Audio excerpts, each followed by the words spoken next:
بسم اللہ الرحمن الرحیم۔ حضرت جابر رضی اللہ تعالیٰ عنہ بیان کرتے ہیں،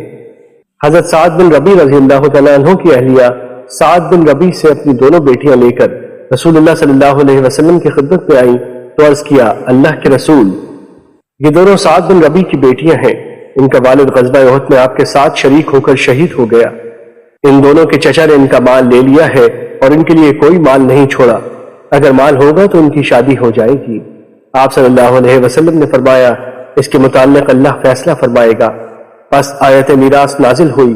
تو رسول اللہ صلی اللہ علیہ وسلم نے ان کے چچا کو پیغام بھیجا کہ سعد کی دونوں بیٹیوں کو 2/3 دو اور ان دونوں کی والدہ کو 8واں حصہ دو،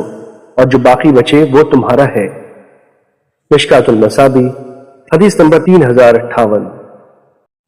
حضرت حذیل بن شرحبیل بیان کرتے ہیں، حضرت ابو موسیٰ اشعری رضی اللہ تعالیٰ عنہ سے بیٹی، پوتی اور بہن کے حصے کے بارے میں سوال کیا گیا تو انہوں نے فرمایا، بیٹی کے لیے نصف، بہن کے لیے نصف، اور تم ابن مسعود کے پاس جاؤ، وہ بھی میرے موافق فتویٰ دیں گے۔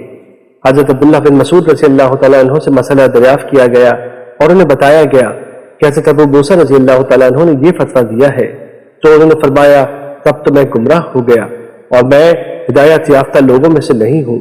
میں اس کے متعلق وہی فیصلہ کروں گا جو نبی صلی اللہ علیہ وسلم نے کیا تھا، بیٹی کے لیے نصف، پوتی کے لیے 6واں حصہ، اسی طرح 2/3 مکمل ہوا اور جو باقی بچے وہ بہن کے لیے ہے۔